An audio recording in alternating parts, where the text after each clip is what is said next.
নমস্কার বন্ধুরা, নবদিগন্ত চ্যানেলের পক্ষ থেকে আপনাদের সকলকে জানাই স্বাগতম।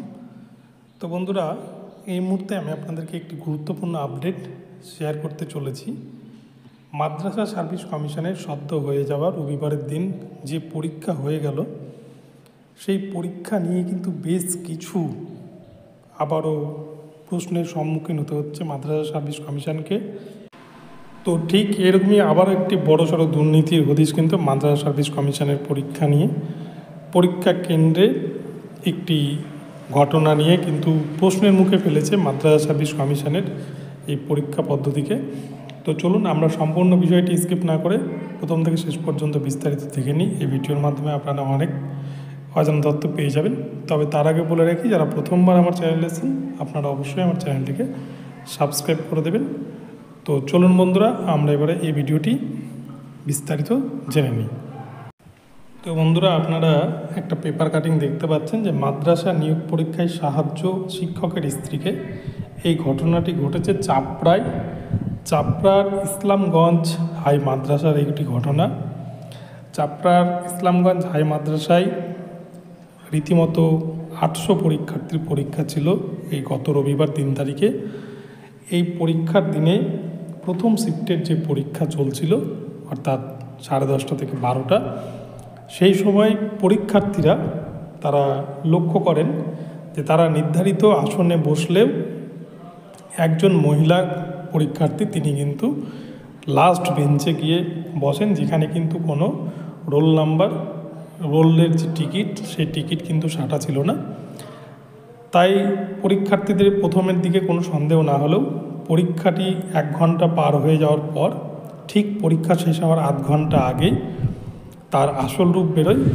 সেখানে পরীক্ষার্থীরা দেখতে পায় সেই মহিলার স্ত্রী সেই হাই মাদ্রাসারই শিক্ষক, এবং তিনি তার স্ত্রী যে ঘরে পরীক্ষা দিচ্ছিলেন সেই ঘরেই কিন্তু ডিউটি নেন, এবং সেখানে ডিউটি করতে গিয়ে তিনি ছাড়াও আরও 2-1 শিক্ষক এসে সেই মহিলাকে কিন্তু সমস্ত প্রশ্নের উত্তর পরীক্ষার হলের মধ্যেই বেআইনিভাবে বলে দিচ্ছিলেন।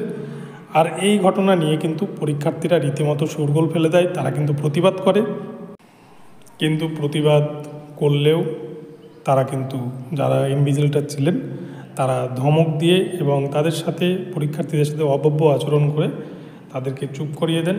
এবং এই বিষয়টি পরীক্ষার্থীরা মাদ্রাসা সার্ভিস কমিশনের নজরে আনার চেষ্টা করেন, এবং ভারপ্রাপ্ত যিনি প্রধান শিক্ষক রয়েছেন তারও নজরে আনার চেষ্টা করেন। কিন্তু মাদ্রাসার যে স্কুলে এই ঘটনাটি ঘটেছে, সেই স্কুল কর্তৃপক্ষ এই বিষয়টিকে ধামাচাপা দেওয়ার জন্য চেষ্টা করেন, এবং এই বিষয়টি সঙ্গে সঙ্গে পরীক্ষার্থীরা মাদ্রাসা সার্ভিস কমিশনের দপ্তরে মেল করে পাঠান। এবং এই বিষয়ে চাপড়ার বিডিও, যিনি সেই পরীক্ষা কেন্দ্রের সুপারভাইজার ছিলেন, তাকে প্রশ্ন করা হলে তিনি বলেন যে এই বিষয়টি তার জানা নেই। কিন্তু তিনি একথা স্বীকার করেন, যদি কোনো পরীক্ষার্থীর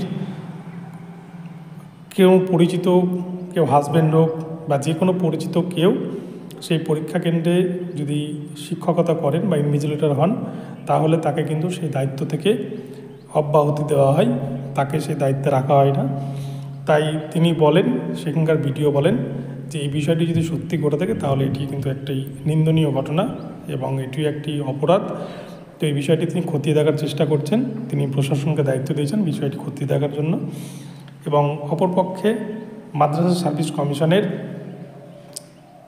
দপ্তরে তারা এই বিষয়টিকে জানানোর চেষ্টা করেছেন, এবং সোমবারের দিন পরীক্ষার শেষ হওয়ার পরের দিন সোমবারের দিন পরীক্ষার্থীরা সেই মাদ্রাসার যে স্কুল ইসলামগঞ্জ মাদ্রাসা হাই স্কুলে গিয়ে তারা এই বিষয়টি সম্পর্কে আরও বিস্তারিত জানানোর জন্য প্রধান শিক্ষকের দৃষ্টি আকর্ষণ করার চেষ্টা করেন। কিন্তু তারা স্কুলে গিয়ে দেখতে পান যে সেই স্কুলে ভারপ্রাপ্ত যিনি প্রধান শিক্ষক তিনি স্কুলে আসেননি, তার সাথে যে শিক্ষক যার ওয়াইফ পরীক্ষা দিচ্ছিলেন সেই শিক্ষকও কিন্তু সেদিন উপস্থিত হননি, এবং এছাড়াও আরও কয়েকজন শিক্ষক ওই দিন পরীক্ষার পরের দিন স্কুলে উপস্থিত হননি।